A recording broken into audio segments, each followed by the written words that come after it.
भाई एक देखिए सार्वजनिक सूचना भी है। जो लोग एपीओ का फॉर्म डाले हैं, अगर साइन या उनका फोटो छूटा है तो आयोग ने भाई समय दिया है साइन और फोटो अपलोड करने का। जो ये एग्जाम टला है आपका, उसी में आपका डेट भी दिया है कि जिनका फॉर्म मैंने आपका फोटो और साइन छूटा है वह अपलोड कर सकते हैं।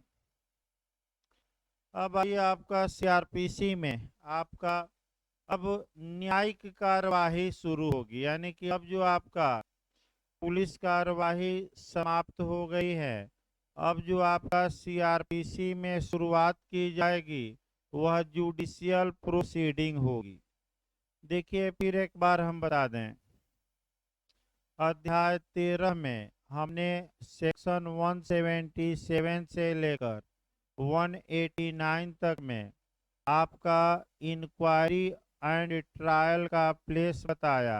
यानी कि अगर अभियुक्त ने अपराध कोई किया है तो किस स्थान के आपराधिक न्यायालय द्वारा उस अपराध की जांच की जाएगी या विचारण किया जाएगा।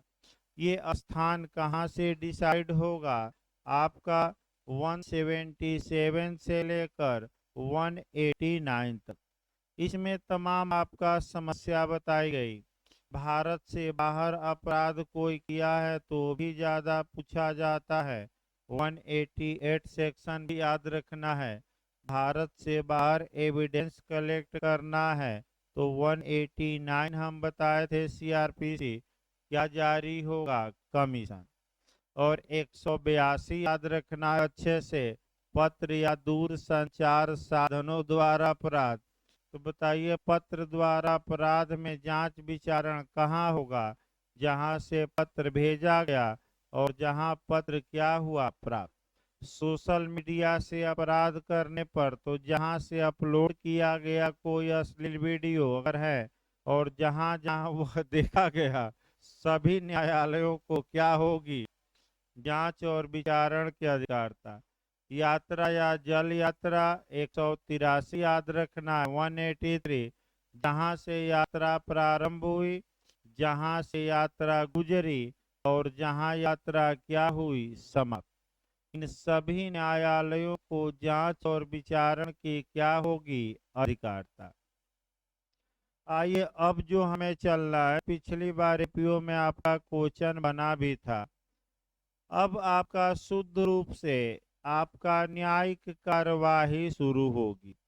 और न्यायिक कार्यवाही या जुडिशियल प्रोसीडिंग में जो सबसे पहले कार्यवाही होती है वह किसी अपराध के कांगनिजेंस की कार्यवाही होती है, यानी कि संज्ञान की। तो आपका यानी कि आज भूमिका में ही लग जाएगा भाई पूरा, क्योंकि भूमिका बहुत लंबी है इस चैप्टर की। अब जो हम लोग चैप्टर शुरू करने जा रहे हैं वह आपका 14 शुरू करने जा रहे हैं का, यानी कि 14 शुरू करने जा रहे हैं। आपका चैप्टर नंबर 14। ये जो चैप्टर है आपका सीआरपीसी के सेक्शन 190 से लेकर और 199 तक है। आपका निश्चित तौर पर एक या दो क्वेश्चन आपका प्री में और इस समय मेंस में भी बन रहा है। पिछली बार कौन सा क्वेश्चन आया था वो भी हमें देखना है। तो आपका पहले भूमिका देखिए कि इस चैप्टर में आपका किसके बारे में दिया गया है, कांगनिजेंस या संज्ञान। दूसरा क्वेश्चन ये आया कि संज्ञान किसका लिया जाता है, किसका लिया जाता है, अपराध का कि अपराधी का। इसके बाद संज्ञान का अर्थ क्या है, ये पिछली बार एपीओ का क्वेश्चन है कि कांगनिजेंस शब्द कहाँ परिभाषित किया गया है। दूसरा जो संज्ञान लिया जाता है इसका नेचर क्या है, जांच या विचारण, तो जांच का है। तीसरा संज्ञान जुडिशियल प्रोसीडिंग है कि नहीं, न्यायिक कार्यवाही है कि नहीं, न्यायिक कार्यवाही है। फिर आपका आता है कि प्रथम न्यायिक कार्यवाही कौन संपादित की जाती हैं क्रिमिनल मामलों में वो बताना है। संज्ञान कितने समय के अंदर ले लिया जाना चाहिए, यानी कि कॉग्निजेंस का टाइम बताना है। इसके बाद कॉग्निजेंस कौन लेगा, यानी कि संज्ञान कौन लेगा, ये हमें पढ़ना है। फिर संज्ञान का आधार पढ़ना है। संज्ञान कितने आधारों पर लिया जाता है वह भी पूछा जाता है आपका। इसके बाद आपका कॉग्निजेंस के बारे में जनरल रूल कहाँ से कहाँ तक हैं, यानी कि सामान्य नियम 190 से लेकर 194। और कॉग्निजेंस के अपवाद, अपवाद का मतलब कि कुछ कंडीशन पूरी होने पर ही संज्ञान लिया जाएगा। तो ये मामला आएगा 195 से लेकर 199। यानी कि शुरुआती दौर में आपका तमाम छोटी छोटी बातों पर गौर करना है। जब भी संज्ञान पढ़िए, कम से कम आपका जब समय सीमा पढ़िए तो 199 पढ़ लीजिएगा सीआरपीसी, और दूसरा 468। ये दोनों धाराएं, एक क्वेश्चन यहाँ से आपका बना है। अब एक एक करके छोटी छोटी बात पहले भाई समझिए। आपका देखिए, जो प्रथम न्यायिक कार्यवाही प्रारंभ की जाती हैं वह किसी अपराध या ऑफेंस का कॉग्निजेंस या संज्ञान होता है। पिछली बार एपीओ में क्वेश्चन बना था 2018 में ही कि संज्ञान शब्द को सीआरपीसी में कहाँ डिफाइन किया गया है। तो संज्ञान या कॉग्निजेंस शब्द को सीआरपीसी में कहीं भी परिभाषित नहीं किया गया है। याद रखिए, कई लोग 2C मार कर आ गए। अरे भाई, पूछा जा रहा है संज्ञान और मार देंगे संज्ञे, यानी कि कॉग्निजेबल मार कर आ गए। 2C में कॉग्निजेबल शब्द परिभाषित हैं, संज्ञान नहीं। तो संज्ञान की परिभाषा कहाँ दी गई है, तो किसी भी धारा में नहीं दी गई है। तो आप दिमाग एक लगाइए कि कॉग्निजेंस का अर्थ क्या होता है, संज्ञान होता क्या है, पूछ ले। फिर एक बार अच्छे से देखिए। संज्ञान का शाब्दिक अर्थ होता है अवगत होना। अवगत होना मतलब भिज्ञ होना, न है तो लिख लीजिए। भिज्ञ होना मतलब जानकारी प्राप्त करना। जानकारी प्राप्त करना माने ज्ञान प्राप्त करना। तो आखिर संज्ञान है क्या? तो जब सर्वप्रथम न्यायिक मजिस्ट्रेट, याद रखिएगा, जब सर्वप्रथम न्यायिक मजिस्ट्रेट अपराध से अवगत होता है, अपराध से भिज्ञ होता है, या इस बात की जांच करता है कि क्या आपका कह सकते हैं कि अपराध हुआ कि नहीं हुआ, तो उसी कार्यवाही को हम कॉग्निजेंस कहते हैं।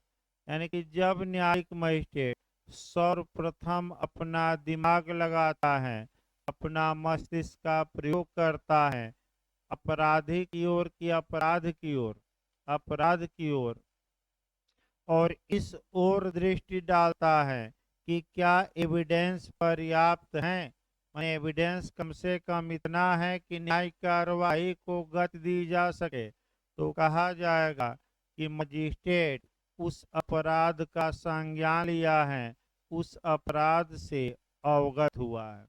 यानी कि कुल मिलाकर ये आया कि संज्ञान वह न्यायिक कार्यवाही है जिसके तहत न्यायिक मजिस्ट्रेट इस बात को से भिज्ञ होते हैं, इस बात से मने अवगत होते हैं कि क्या अपराध के बारे में इतना साक्ष्य है कि न्यायिक कार्यवाही को आगे बढ़ाया जाए।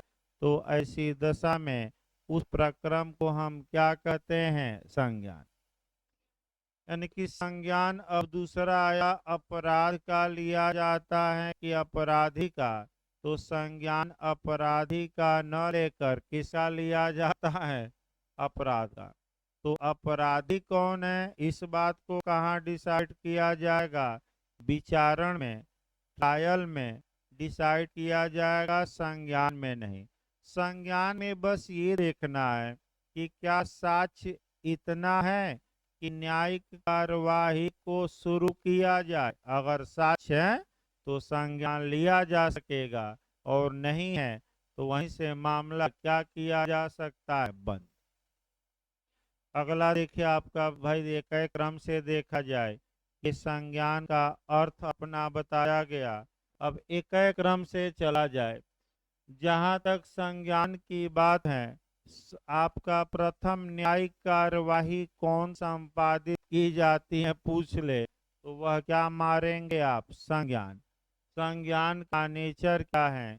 ये जांच के माने इंक्वायरी के नेचर का है कि ट्रायल का? तो आपका क्या जवाब रहेगा? जांच का। तो जांच कहाँ परिभाषित की गई है? फिर आप धारा 2 पर कवर करेंगे। जांच शब्द को सीआरपीसी की धारा 2G में परिभाषित किया गया है। जांच कौन करता है? तो न्यायालय या मजिस्ट्रेट करते हैं। और जांच का उद्देश्य क्या होता है?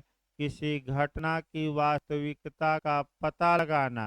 यानी कि मजिस्ट्रेट यहाँ ये पता लगाएंगे संज्ञान में कि अपराध हुआ कि नहीं हुआ, क्या कुछ एविडेंस आया। अगर आया तो न्यायिक कार्यवाही को क्या किया जाएगा? पुश किया जाएगा।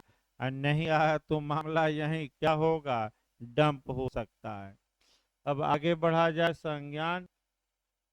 अब संज्ञान किसका लिया जाता है? रट कर जाइएगा। अपराध की, अपराधी का, कि अपराध का? अपराध का।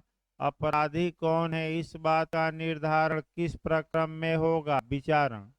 भाई रटे रहिए।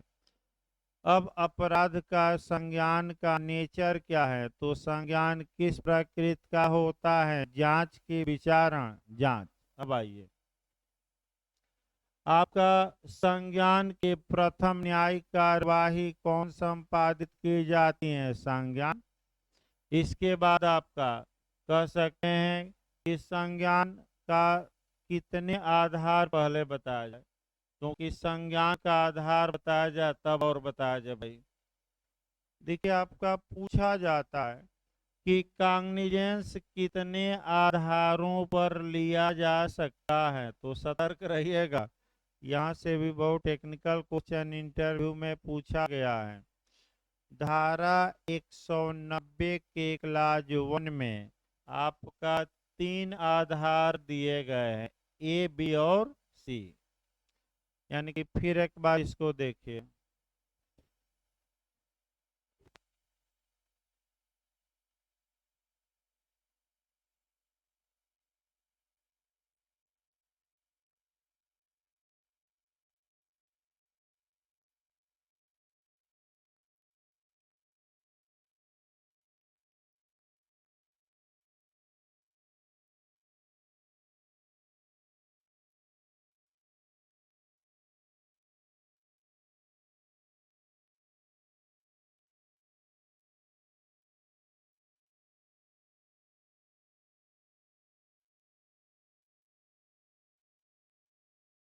देखिए फिर एक बार, आपका जो संज्ञान का आधार पूछा जाता है, यानी कि संज्ञान किन आधारों पर लिया जा सकता है, तो वो सतर्क रहना है। यहाँ से भी आपका क्वेश्चन बनता है। तो धारा 190 1 में आपका एक क्लाज ए दिया गया है, दूसरा क्लाज बी है और तीसरा क्लाज सी है। यहाँ से भी अंतर पूछा जाता है। संज्ञान न्यायिक मजिस्ट्रेट, पहला आधार ये है कि न्यायिक मजिस्ट्रेट के पास क्या किया गया हो? परिवाद। और परिवाद या कंप्लेंट किया गया हो और न्यायिक मजिस्ट्रेट को लगता है कि साक्ष्य हैं तो वह संज्ञान लेगा। तो परिवाद जब पढ़िएगा तो आपका 2D पढ़ना है। फिर 200 से लेकर कहाँ तक तुरंत हम पढ़ाएंगे? 203 तक। इसके बाद आपका 202, 156(3) में अंतर भी हम बता देंगे, क्योंकि दोनों में इन्वेस्टिगेशन का आदेश दिया जाता है, तो दोनों में डिफरेंस क्या है ये आपका पूछा जाता है। तो भाई घर से कल पढ़ कर आइएगा, कठिन है ये भी, ये नहीं कि सीआरपीसी है, एक एक टेक्निकल क्वेश्चन आपका आएंगे। फिर एक बार देखिए, तो पहला आधार कांग्निजेंस का क्या है, तो मजिस्ट्रेट के पास क्या किया गया हो कंप्लेंट, और उस कंप्लेंट के आधार पर क्या बनता हो मजिस्ट्रेट की राय में अपराध, माने अपराध के लिए कुछ साक्ष्य क्या है मौजूद है। दूसरा आपका पुलिस रिपोर्ट है, और पूरा बताया भी गया था आपको। पुलिस रिपोर्ट की परिभाषा किस धारा में हमने बता रहा, मैं लगातार 2 बार पुलिस रिपोर्ट की धारा के तहत भेजी जाती हैं। 173 पिछले ही लेक्चर में बताया गया था। पुलिस रिपोर्ट कितने प्रकार की होती हैं, 2 प्रकार। पहला कौन हो गया, साक्ष्य का क्या होना, और दूसरा क्या। तो अब चूंकि यहाँ शब्द क्या किया गया है, ध्यान समझिएगा, किस पर संज्ञान लिया जाता है, तो क्या चार्जशीट या फाइनल रिपोर्ट शब्द लिखा है कि पुलिस रिपोर्ट। तो पुलिस रिपोर्ट में कौन शामिल है, ये चार्जशीट यानी कि साक्ष्य का पर्याप्त होना भी, और अपर्याप्त मतलब कि आपका क्लोजर रिपोर्ट या फाइनल रिपोर्ट भी। तो क्या संज्ञान फाइनल रिपोर्ट पर लिया जाएगा कि चार्जशीट पर, कि दोनों पर, दोनों पर, क्योंकि संज्ञान इन पर न लेकर किस पर लिया जाएगा, पुलिस रिपोर्ट। तो अगर आपका पुलिस ने लिखकर ये मजिस्ट्रेट के पास भेजा कि साक्ष्य अपर्याप्त हैं, तो क्या मजिस्ट्रेट अगर कागज पत्र देखा और ये देखा कि पुलिस ने निष्कर्ष ही गलत निकाला, साक्ष्य तो दिख रहा है, तो क्या संज्ञान ले सकता है कि नहीं, मजिस्ट्रेट ले सकता है। क्योंकि पुलिस रिपोर्ट के बाद पुलिस ने फाइनल रिपोर्ट लगाया, फिर भी संज्ञान, क्योंकि आगे हम टेक्निकल बताएंगे, क्योंकि संज्ञान आपका साक्ष्य पर्याप्त पर्याप्त से मतलब नहीं, किस पर लिया जाएगा, पुलिस रिपोर्ट। और पुलिस रिपोर्ट में दोनों है, तो आगे कल डिटेल में चलेगा, अभी तो भूमिका आज हो जाए।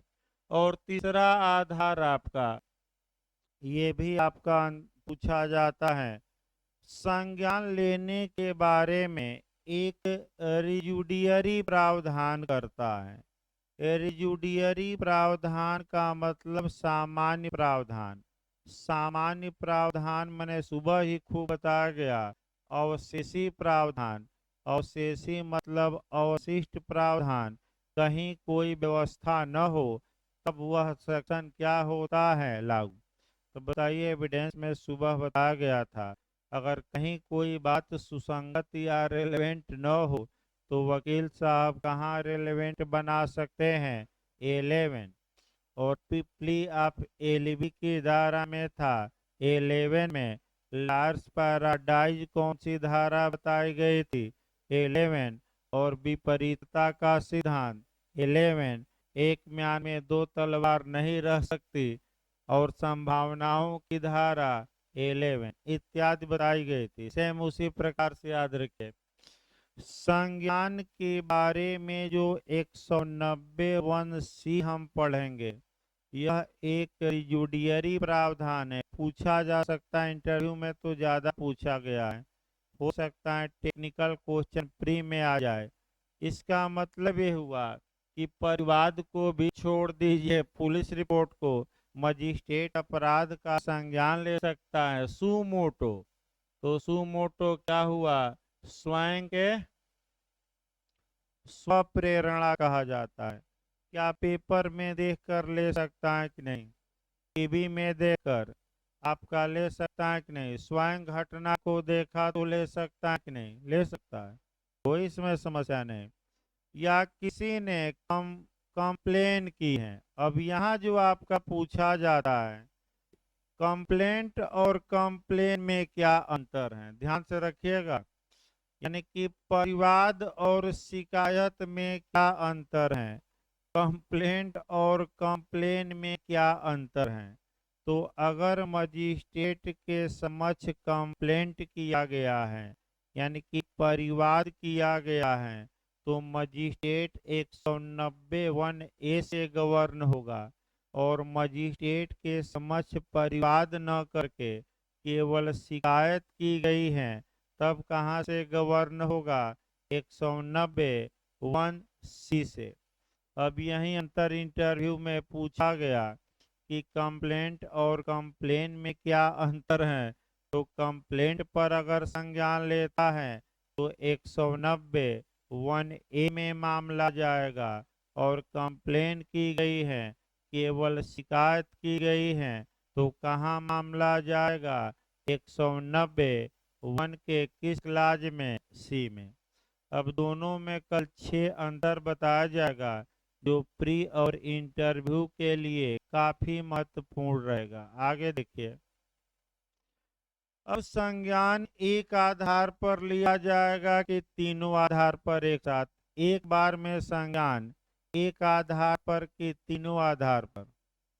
भाई फिर एक बार इस कंसेप्ट बनाइए तो, क्योंकि अगली धारा आपका 210 चलना है भाई, यानी कि हमें कहाँ से कवर करना है अब धारा 210। अब ध्यान से समझिए कंसेप्चुअल क्वेश्चन। अगर मजिस्ट्रेट परिवाद पर संज्ञान लेकर कार्यवाही कर रहा है तो क्या वह पुलिस रिपोर्ट या किसी की शिकायत पर या सुमोटो से उस पर कार्यवाही कर सकता है कि नहीं? नहीं। अगर मजिस्ट्रेट पुलिस रिपोर्ट पर संज्ञान लिया है तो क्या उस विषय पर पुनः परिवाद पर या सुमोटो या किसी के कंप्लेन पर क्या संज्ञान ले सकता है कि नहीं? नहीं। और अगर मजिस्ट्रेट ने आपका स्वयं के ज्ञान पर यानी कि सुमोटो से या किसी की शिकायत के आधार पर कोई काग्निजेंस ले ही लिया अपराध का तो क्या वह पुलिस रिपोर्ट और परिवाद पर पुनः संज्ञान ले सकता है? नहीं। यानी कि कुल मिलाकर सिद्धांत ये निकला कि संज्ञान किसी एक आधार पर लिया जाएगा, चाहे आप परिवाद पर लीजिए, चाहे किस पर लीजिए पुलिस रिपोर्ट, और चाहे किस पर लीजिए स्वयं के ज्ञान या किसी की शिकायत पर लीजिए। आप दो आधार पे या तीनों आधारों को मिलाते हुए एक साथ अपराध का संज्ञान नहीं ले सकते। आपका ये कॉन्सेप्ट जरूर याद रखिए। 3 आधार हैं, इसमें कोई शक नहीं है, लेकिन जब अवगत होगा मजिस्ट्रेट तो क्या तीनों पर एक हो साथ होगा कि किसी एक पर? अब इस समस्या का समाधान आपका 210 करती हैं। और जो लोग नए लोग हैं, आपका जो पुराने खिलाड़ी हैं या वकील साहब जो हाई कोर्ट सुप्रीम कोर्ट दौड़ रहे हैं, यही क्वेश्चन आपका ज़्यादा पूछते हैं। ध्यान में रखिएगा नए लोग भाई। पूछते ये हैं कि मजिस्ट्रेट के समक्ष कंप्लेंट किया गया यानी कि परिवाद किया गया, मजिस्ट्रेट ने 190(1) के तहत अपराध का परिवाद पर क्या ले लिया है? संज्ञान। उसी बीच आपका मजिस्ट्रेट को अवगत कराया जाता है कि हजूर पुलिस भी एफआईआर करके इसी मामले का अन्वेषण कर रही है। यानी कि पुलिस क्या कर रही है? अन्वेषण कर रही है। यानी कि मजिस्ट्रेट को बताया जाता है कि जिस अपराध का आपने परिवाद पर संज्ञान लिया है, पुलिस अभी उस अपराध का क्या कर रही है? विवेचना, तफ्तीश। तो यही आपका नए लड़कों से लोग पूछते हैं कि किस कार्यवाही को रोका जाएगा, अन्वेषण को रोका जाएगा कि मजिस्ट्रेट परिवाद की कार्यवाही को रोकेगा? तो उल्टा दिमाग न लगाइएगा। परिवाद की कार्यवाही को मजिस्ट्रेट क्या करेंगे? रोकेंगे। और पुलिस से अन्वेषण की क्या मांगेंगे? रिपोर्ट। तो फिर एक बार देखिए, पुलिस अन्वेषण की रिपोर्ट की धारा में भेजेगी 173(2) में पुलिस रिपोर्ट पर संज्ञान किस खंड में? 119(1) के किस में? बी में। अगर जो अभियुक्त परिवाद में थे, अगर वही अभियुक्त और अपराध पुलिस रिपोर्ट में भी लिखकर भेजा गया है और दोनों सेम है, तो अब दिमाग लगाइए यहाँ। एक तो परिवाद वाला मामला था जो स्थगित किया गया था, और इधर उसी मामले में अब क्या पहुंच गई, पुलिस रिपोर्ट। तो अब क्या पुलिस रिपोर्ट पर दोबारा संज्ञान लिया जाएगा? नहीं, क्योंकि मैं बार बार बता रहा हूँ, या तो परिवाद पर संज्ञान, या पुलिस रिपोर्ट पर, या स्वयं के ज्ञान या किसी की शिकायत पर, एक साथ दो आधारों पर संज्ञान नहीं लिया जा सकता। तो 210 की लास्ट लाइन है कि आपका परिवाद और पुलिस रिपोर्ट वाले मामले अब साथ में चलेंगे। तो एक साथ कार्यवाही परिवाद वाली भी, पुलिस रिपोर्ट वाली भी शुरू हो जाएगी। अब समस्या आपके सामने ये है कि संज्ञान किस पर लिया हुआ माना जाएगा, क्योंकि संज्ञान तो या तो परिवाद, या पुलिस रिपोर्ट, या स्वयं के ज्ञान। तो संज्ञान किस पर लिया हुआ माना जाएगा, परिवाद पर कि पुलिस रिपोर्ट पर कि दोनों पर? तो पुलिस रिपोर्ट पर। भाई रट कर जाएगा, किस पर? परिवाद पर अब नहीं माना जाएगा, किस पर माना जाएगा, पुलिस रिपोर्ट। भाई न समझ में आए हो फिर एक बार उससे डिटेल में चलेगा आपका। अगला क्वेश्चन आ जाए तो डिटेल में पढ़ाना हमें। मैं फिर बता दूं, आप सेक्शन वाइज पढ़ कर आइएगा। 2 लेक्चर कम से कम आपका कांग्निजेंस पर लगता है, क्योंकि तमाम छोटी छोटी बातें, बहुत टेक्निकल बातें 190 में है। क्योंकि सबसे पहले जुडिशियल प्रोसीडिंग क्या होती है, यहीं से शुरू होती है, और यह इसके बाद 191 धारा से उतना महत्व नहीं है। अगला ये संज्ञान कितने दिनों के अंदर ले लेना चाहिए, ये इस पर एक समस्या या एक क्वेश्चन आपका बनता है। इसके लिए आपका संज्ञान की समय सीमा क्या है, आपका संज्ञान की अवधि क्या है, संज्ञान का टाइम क्या है, संज्ञान कितने दिनों के अंदर ले लेना चाहिए, इसके लिए कम से कम 2 धाराएं पढ़िएगा।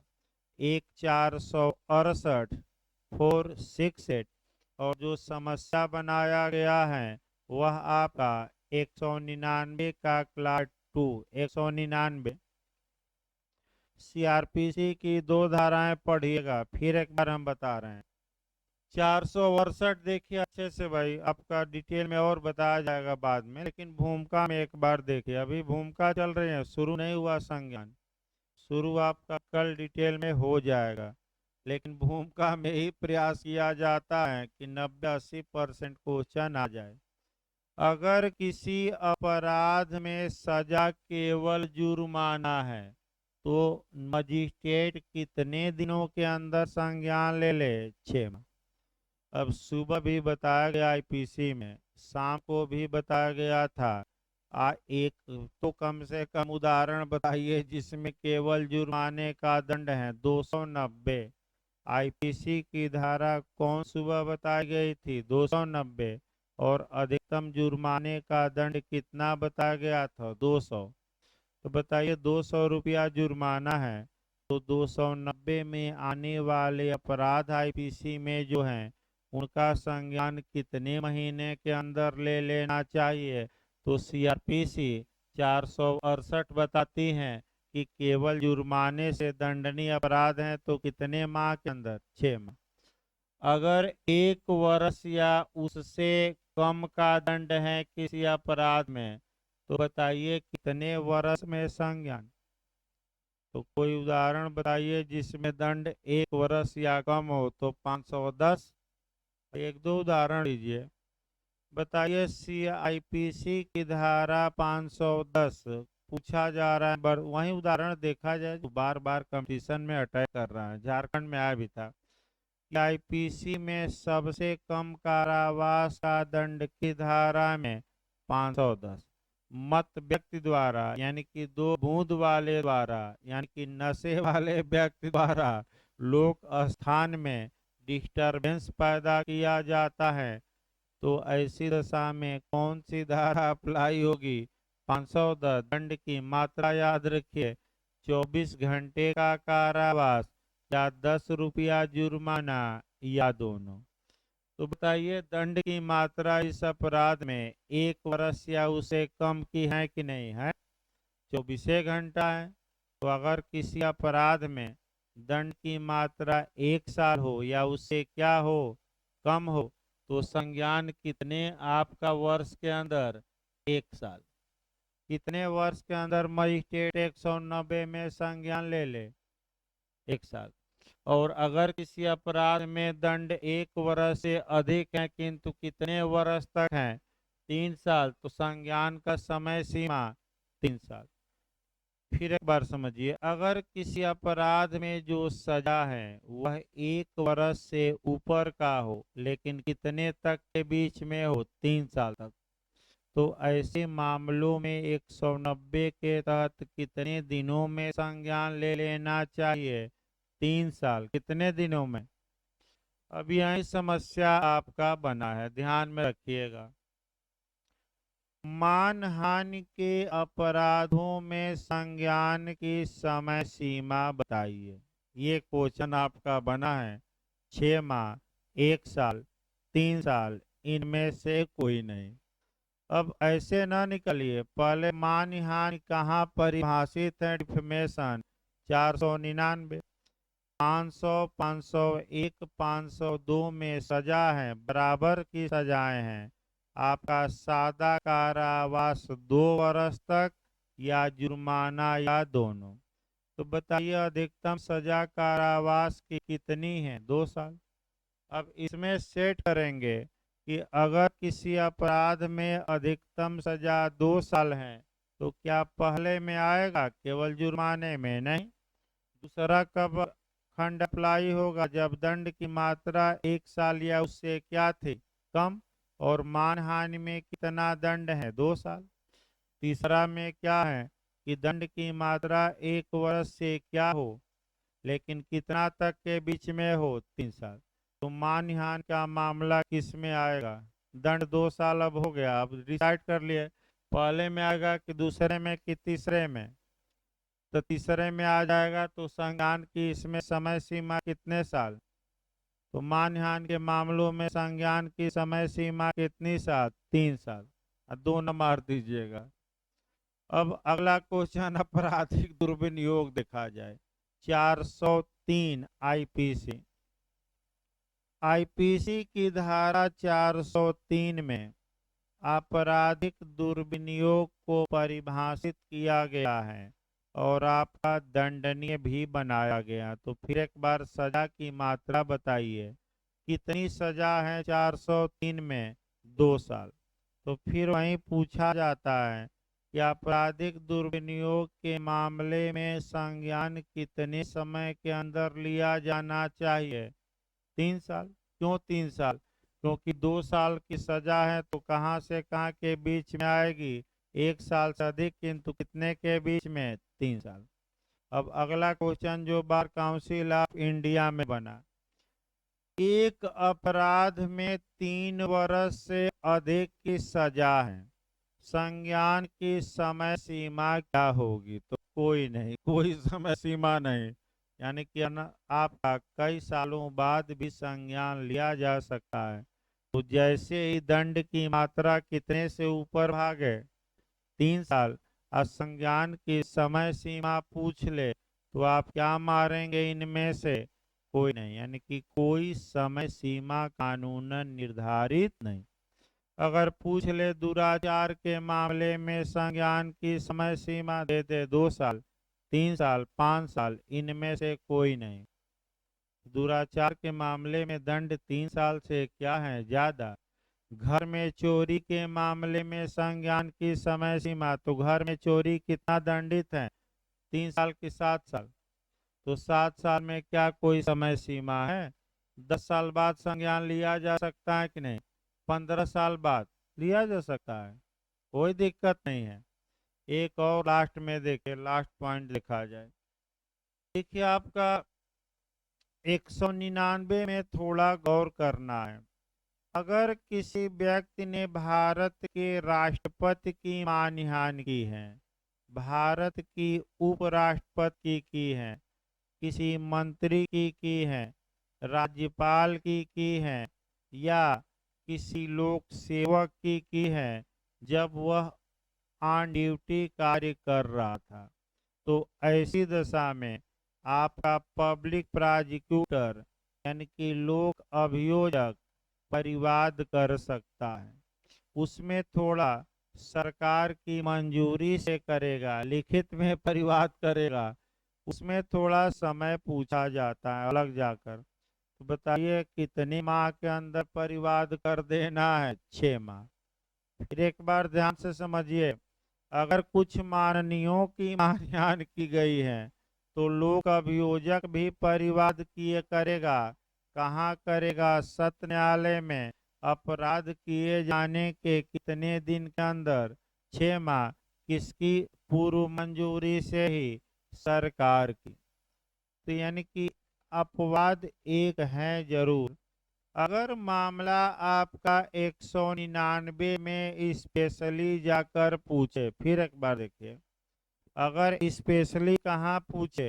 199, और चाहे लोक सेवक दिया रहे या राष्ट्रपति दिया रहे या जो भी दिया रहे, तो इनकी मानहानि के मामले में कंप्लेंट रिटेन में किया जाएगा तो कौन करेगा? पब्लिक प्रोसिक्यूटर, सरकारी वकील। कहाँ करेगा?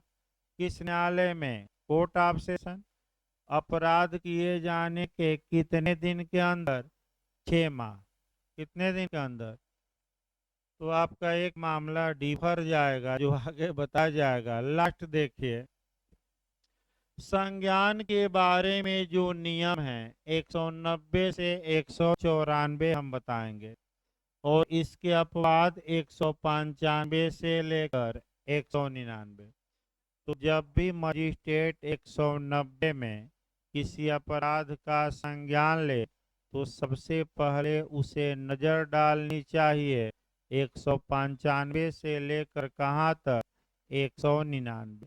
अगर मजिस्ट्रेट को लगता है कि ये जिस अपराध का हम संज्ञान लेने जा रहे हैं, ये अपराध 195 से कहाँ तक में सेट हो रहा है?